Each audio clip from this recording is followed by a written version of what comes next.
Hey everybody, this is Nick with Slabbed Heroes. I finally got myself a mount to where I can shoot these videos. Right here I've got a C2E2 submission. This is the is it Future Fights First. This is the Snow Fox. But this is a customer submission. They want it signed, engraded, and the artist is Inhyuk Lee. But there was a print run issue, and I want to show you guys what I'm talking about. You can see where I put the light.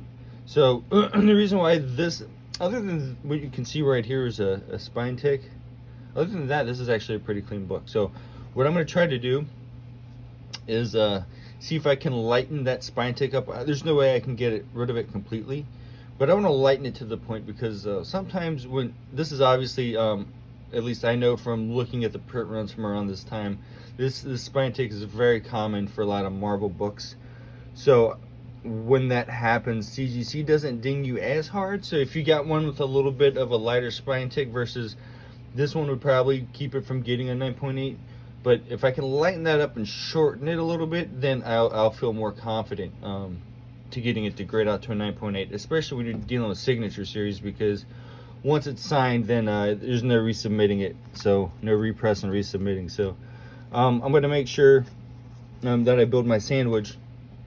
And the first thing I do is I flip to the centerfold, and then I take two backing boards, and I use backing boards for everything. I know some people use metal plates and things like that, but there's a lot of different ways to press books. But I just use backing boards. So these staples, they stick up pretty high. So what I do is I just kind of make a V, and then I move it together, and then I line them up with the rest of the book, and then I can just close it.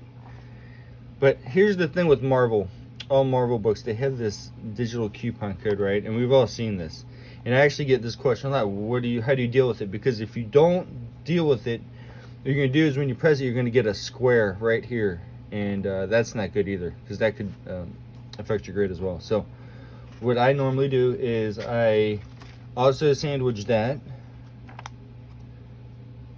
and then like that,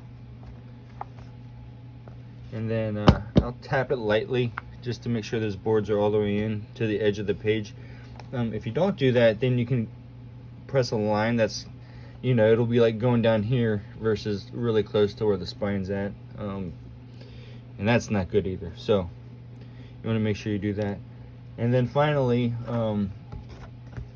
what I like about backing boards versus plates is you kind of get a wear on them, and it kind of rounds them out a little bit.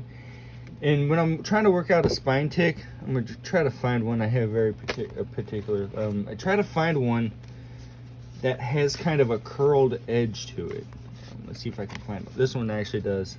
It's got it's hard to see, but it's got the edges rounded to it. So when you slide it in, you can even kind of see, compared to the other boards that are the same size, it'll go all the way to the side here. So what that does is it kind of applies pressure and moves slightly the spine, the cover towards the spine more, and it shortens it. But what that actually does is it hides the spine tick. So I just gave you guys my secret on how I got that. If you saw the Spont 299, the San Diego Comic-Con variant, that's how I got that spine to press out. And even before I press it, you can see it just by how it presses against and pushes it over. It really lightens it up. So imagine after I apply a little bit of humidity to it, it'll pop it out even more, and then I press it back down, and that usually lightens it up pretty well to fix it. So there you go, a little secret on my first video. So hopefully this comes out well, and I'll be able to show you more later.